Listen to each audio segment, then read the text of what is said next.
Coming up on the live and interactive ACSA legislative lunch break, Edgar and I will get you all of your latest news and information from the state capitol and CDE with an in-depth analysis on how it impacts your work. Also today, State Representative Megan Dahle is here to talk about the new legislative session and legislative priorities on the Education Committee. The ACSA legislative lunch break starts now.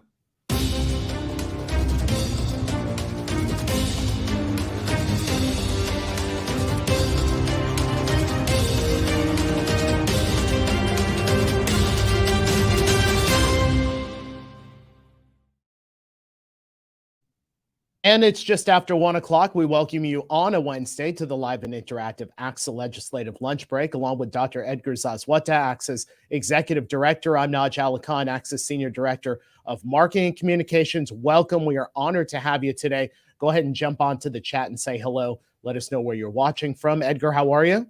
Good, Naj. I see Neri. Not only was he one of the first ones, he helped us commemorate, I know, a day that we're acknowledging here at ACSA, as many around the world are, that it is International Day of the Woman today. And yeah, and I know it gave us the opportunity to kind of reflect on where we're at as an organization. Yeah. And, you know, some of the numbers, I think it's easy to take this for granted, but I think it's worth celebrating. Like, for example, we look at our numbers now, I think about 60, hopefully I don't mess these statistics up, but I think it's about 62% of our members are female. We've obviously had some great growth, while at the same time, you know, we're doing better in California than we do in a lot of other states. Like, for example, with superintendents, I think the number nationwide is about somewhere between 25 and 30% of superintendents are female. Here in California, I think we're in the 40%, 45, 48%. So we've made some growth. Obviously, I think we acknowledge that in some areas, there's still some of those gender barriers that we have to still confront. But yeah, I appreciate Neri throwing out that as something we've been talking about here at ACSA today. Yeah, certainly work to be done still to address some of that data that you just brought up. Also want to say hello, Jamie Green, who was our guest last week, over on the chat today, Ty Bryson, Donna Campbell. So good to have all of you guys with us. I do want to also make mention of another key date. We just talked about the honoring today, but yesterday was Edgar's birthday. Unfortunately, we don't have any photos to prove it, but Edgar turned 21 yesterday. So excited that he turned 21. What did you do for your birthday? Yeah, 21 times 2 and maybe a little bit more. So that, it was actually it was being a Tuesday, right? It was, besides all the fun I get to have here at ACSA, right? I know the staffs surprised me with a nice cake, actually multiple cakes, and it was a quiet evening with family and kids and whatnot at home. So yeah, no, it was it was nice, and you know, I felt the love definitely from our members and from some folks. I got to spend some time. I saw Terry Rupert there in the chat, and also wishing me birthday. I got to spend some of the with our friends with the Small School Districts Association. They were having their conference here in Sacramento. So shout out to SSDA and the great work that they did here this week. And I think they had more than 400 members from the small school district community, which is actually very fitting since today we have the Assemblymember Dahle, who represents a lot of these folks. So yeah, just kudos to the work that they did there, our partners at SSDA. A couple of news headlines for you, and then we'll bring Megan Dahle onto the show, Edgar. You know, I have never hidden my advocacy for school safety, and I want to bring up something that's happened over at LA Unified. In an effort to streamline their communications platforms, they've launched 2 new apps. Now, one designed for parents and students, people in the community, but the other one is the one that I took notice. It caught my attention. This other app is going to function, according to the LA Times, like an internal 911. School employees using the app could alert school police about an active crime on campus by simply holding down a button for 3 seconds. And because of location services on your phone, on this app, school police will be able to better respond to any of those alerts on campus. Edgar, I think this is great that LA Unified is using this type of technology for this type of system. I know that that's a big district, so this has to be very, very wide, but it's something for us to consider for all of our school districts about how we can leverage technology to better support the safety of our students, our staff, our educators. Yeah, now even when it's not on the headlines, it's this issue of public safety in our schools is something that obviously our folks are constantly thinking about. Obviously, we've had some of those high profile incidents that have caused people to really think about what are we doing to keeping our folks safe. So yeah, this is one example, innovative way of using technology, right? I know some of the questions we're going to ultimately get, or folks will get, in some schools. I know at my daughter's high school here in Sacramento, they're trying to keep them away from their phone, right? Yeah. They're actually trying to have them put it away. But I think nonetheless, I think the reality of the situation is a phone is something almost all of us have on hand. And so how can we better utilize that to keep all of our folks safe? Yeah. So props to LA Unified for that. I did want to also bring up this this piece on the equity multiplier. We've been talking about this for several weeks now. We had members of our ACSA governmental relations team here to talk about the equity multiplier. Let me just give you this information. This comes from the Legislative Analyst's Office. It says in the governor's proposal, just to give you the background, a package called the equity multiplier that was designed to boost funding to improve outcomes for low-performing schools and subgroups. That's a $300 million budget item to support high-poverty schools. But the LAO, which is the state legislature's nonpartisan fiscal and policy advisor, released a report saying that additional funding is not the key issue, and they recommend rejecting the funding increase. They recommend that the legislature, quote, consider options to provide greater transparency, regarding how funding is spent across schools. They go on to say, quote, in particular, we recommend using the number of teachers, teacher experience as teacher qualifications as a proxy. They also recommend that the legislature clarify whether supplemental and concentration grant funding can be used to target these low-performing racial groups. Okay, so we've talked about the equity multiplier, as I had mentioned, gave you a little bit of a background. I read this report, and we're going to give that over on our chat, so you can go ahead and take a look at that as well. Are you surprised by what the LAO said, especially when we've heard, about the budget and budget deficits and how the governor's planning to balance some of these budget deficits in the budget process? Yeah, I think they're questioning. I think obviously the LAO, and it's their job to advise the legislature in terms of what are the proposals that the governor's putting forth that make some sense, maybe areas that they could go in a different direction. I think it's twofold on this. Yes, because they're questioning some of the expenditures just because of the fiscal situation. On one end, that's that part of the conversation. On the other end, I think it's a conversation that a number of us groups are having in terms of some of the stated intent for this pot of money, right? Again, just to give the quick 101, these are dollars that are going to be generated from a school site level for depending on the number of students that you have that are eligible just for free meals, not free and reduced like we usually have, but just free meals. One of the underlying conversations here that kind of was with the impetus for this whole conversation is what are we doing for some of the historically some of the populations that we've had challenges moving the needle. For example, African-American students in the state. And I think that's one of the questions that folks are at least having out loud. If that's one of the stated purposes, knowing that we have some constitutional issues, we can't call out racial subgroups in terms of like that clearly in the statute, so they have to work around that. But if the goal is really to address some of these groups, should there be a more direct line? It's a place we're asking the same questions. I think at ACSA we haven't formally endorsed or whatnot the governor's proposal, but I think it's one of the things we're going to want to see where this conversation plays itself out as well. Yeah, absolutely. Hey, I just want to point this out.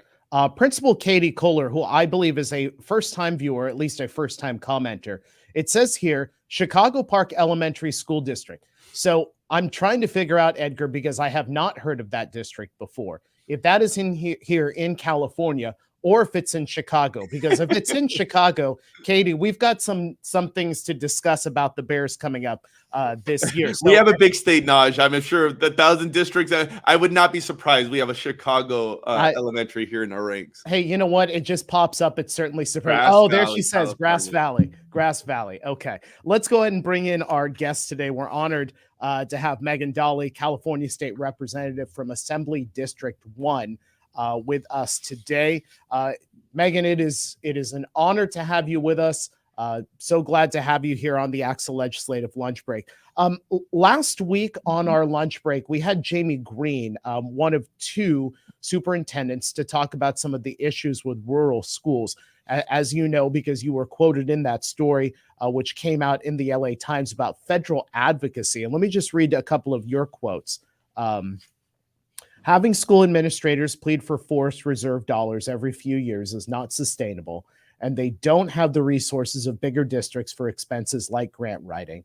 We need to solve the funding issue once and for all and get back to the business of educating our kids.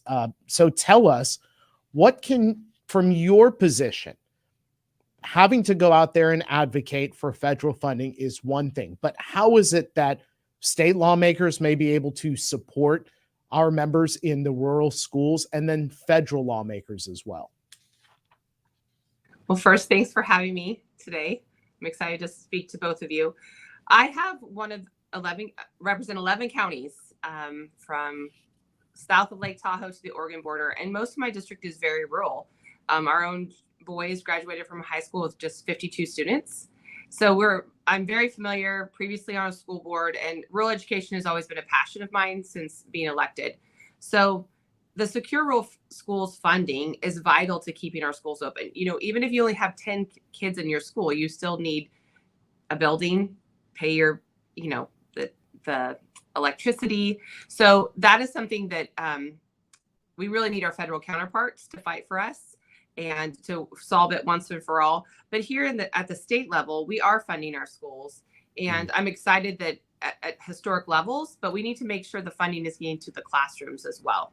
So the one size fits all model doesn't work for my district, and that is why I've been an advocate for rural schools, specifically running legislation directed towards our rural schools and funding. Assemblymember, again, thank you for joining us. One of the things, and I'll give you this share, and I see in the chat, representatives there for Placer County Office of Ed are actually underlining one of the things I was going to say, and they took the words out of my mouth, but actually I was going to quote the people in your district, that one of the things we always hear, especially about you and then about Senator Dahle, about how responsive you've been to the folks in your community, how you don't pretend to have all the answers, and as it's stated there in the chat, that you're calling the leaders to ask them how things that are being done here in Sacramento are going to impact them. So just thank you on behalf of them. Thank you for everything you're doing there, for really involving and engaging the leaders in your community. On this issue that Naj asked about, and you just spoke very eloquently about, the one thing, and we get schooled on this, and we try to be sensitive to, and I like how you said it, that the one size fits all model doesn't always work, especially when we're talking about small schools, small school districts, rural schools. We'll talk about frontier schools here in a minute. The thing being that it looks different in your communities, right? That like the job of a school leader, of a school administrator, is very different than it is in the urban setting for a number of reasons. That's why I appreciated last week's conversation to kind of put some spotlight on that. From the state perspective, what do you think can be done? Whether it be funding or things in the budget, from your perspective, what more can the state do to help some of our schools and our students in communities like the ones that you represent? So when I ran the AB 2337, which is my frontier school district, I was surprised to find that we didn't have a specific ed code definition for those frontier schools. It was available at the federal level, which again, we're talking about secure rural schools and federal funding being attached. So it at least has been recognized historically that we need those federal dollars for those schools. And so my plan was, let's just define my frontier schools 0 to 600 students, because I'm trying to get an accurate number of how many I actually have in my district. And so from there, we can build out specific funding for them. For instance, if you have a superintendent principal, which I have many in our schools, that looks very different for them, like to write plans, which I know we're going to discuss that later. But even in the LA Times article that you were referencing, one of the superintendents didn't come because they had a teacher that was unavailable, and they're stepping in to teach in the classrooms. So I don't think that's standard and maybe LA Unified, but it is in our region. And so just to continuously have these conversations and to put those spotlights on our small and rural schools, I think is vital. A conversation we have a lot here in Sacramento, and it's coming to, is we have staffing shortages in every area, in every career. Right now in our schools, we don't have paralegals, we don't have enough teachers. And so our schools are vital, not only for the students that are in school right now to have an excellent education, but they will someday be in the workforce. And so our small schools, they need all of that they can get to make sure that they're going to be healthy and thriving and productive citizens as well. Folks, if you have any questions for Assemblymember Dahle, go ahead and put those into the chat. We'll tackle those a little bit later on in the show. During last week's Assembly Education Committee informational hearing on schools emerging from the pandemic, you used the phrase plandemic, which we've never heard before. So I believe you've just coined a new term here in public education. What does this term mean to you? And what can we do here in the state to help and support that? So that term actually came out of some of my working groups that we do. We Zoom a lot. Obviously, again, 11 counties. We try to get every superintendent on our counties on a call and just ask those questions. What can we do? How can we? And so something that's come up during COVID and just through our conversations is they have to write dozens of plans for, it's great to say that we're going to put $300 million into mental health, but if they have to write another plan on how they're going to get those dollars into their classroom, that's really burden. It's a burden for our small schools and our small school administrators. So that's what I'm referencing to. We need to, if it's a portal that the state needs to come up with, or there has to be some way that when they write their plans in their LCAP, that if they're repeating and just duplicating that over and over and over in, dozens of plans, we have to be able to make that streamlined. I just think it's streamlining government, and it's time away from our kids. It's time away from our students. And I know that our teachers and our administrators are doing the hard work. And if we're adding more burdens to them, it's taking us backwards instead of forwards. So that's what I meant by plandemic. Yeah. It wasn't actually my term. I heard it from someone else. Oh no, come on now. We're gonna say that's your term. That now belongs to you. Yeah, no, I've heard variations of it, but that and actually I think, in all seriousness, I think you're making a lot of friends. I see Terry chiming in there, but you can't walk into a room of school leaders, administrators without this issue coming up now. In terms, and I can only imagine there that we hear this from even the biggest school districts, who obviously are dealing with a little bit more capacity, more students, but I think it's fair to say they have more capacity, more people to help with these plans. And we hear it from them. I can imagine, and I know you're a voice here for why this is even a bigger issue in terms of for smaller districts, from rural districts. Maybe I'll just ask a follow-up quickly here. What advice would you give? And I know you probably get this question when you have folks lobbying you every single day. And I know this is an issue that we constantly get asked about. Like, folks want to come to the Capitol to talk about this or issues like this. What advice would you give to our folks that are trying to get the state maybe to go in a different direction when it comes to an issue, for example, like this reporting piece? Like, in terms of messaging, tactics, what would you say to them? So one thing I ask people when they come in to meet with me or on any issue is, give me a specific example.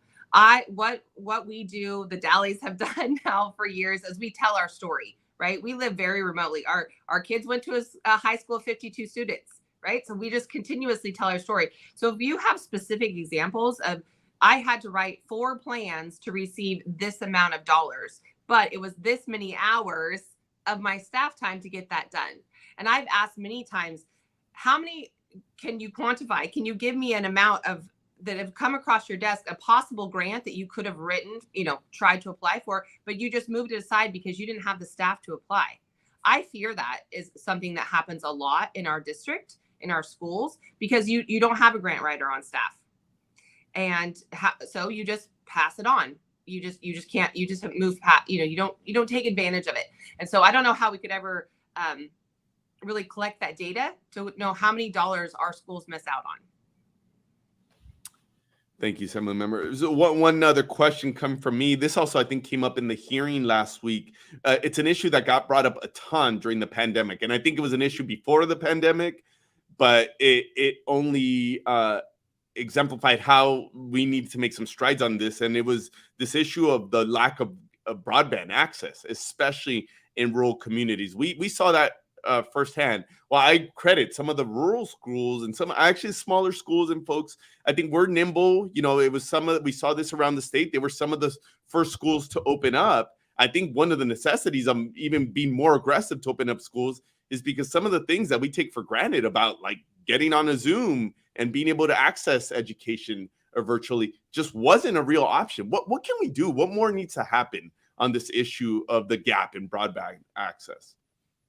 Well, we need to move forward on projects immediately, not in 3 to 5 years. I mean, when we talk about there's $6 billion of federal fund coming in for broadband projects, and we've been talking about it. I've been on a broadband working group, but we must move forward because these projects will take time to get there. And in my meetings this week, if we're talking 6 years to get a project done, there are students during that 6 years that aren't receiving the education that they could have if we could just get these projects done.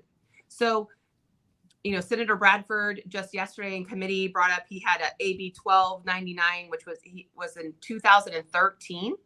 And it was a $20 million project in his district that is still not completed to bring broadband to his community with concrete government housing. That project is still not completed. So there has to be more accountability on how we can get these jobs done fast. My district will be a mosaic of things. It isn't just the last mile or middle mile. You know, we're not gonna be able to trench and bury every line across my district. You know, it might be satellites. It might, you know, we're gonna have to be really creative on how we get it done. But I think that getting these $6 billion spent and started is key, and the most important issue right now is to make sure that we get these projects going. I know Edgar had mentioned frontier schools, frontier districts. So let me ask you this. A bill you authored last year became law recently. It created a new definition for certain types of school districts, frontier districts. Could you tell us a little bit more about these districts and what you can see for them in the future?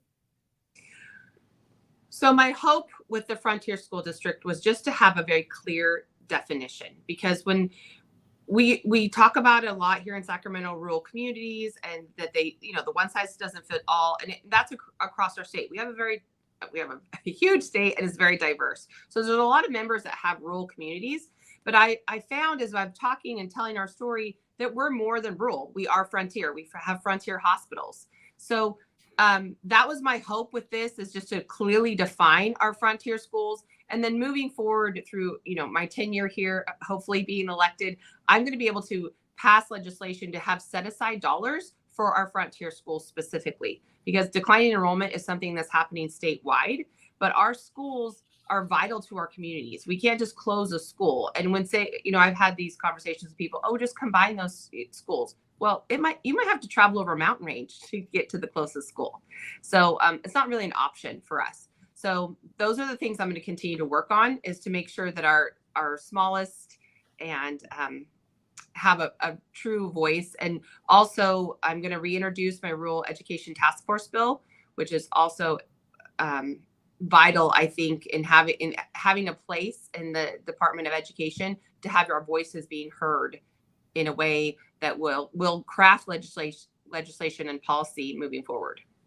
Kind of a follow-up question on this frontier schools, but it doesn't have to be just frontier school. It could be just a rural school or even a small school in a lot of areas. Is the issue of transportation? I know we had a question there from California Education Partners about if you could speak to what are you hearing from your from the folks in your district about the challenges, not only the expenses, but the logistical challenges of providing school transportation in these type of communities.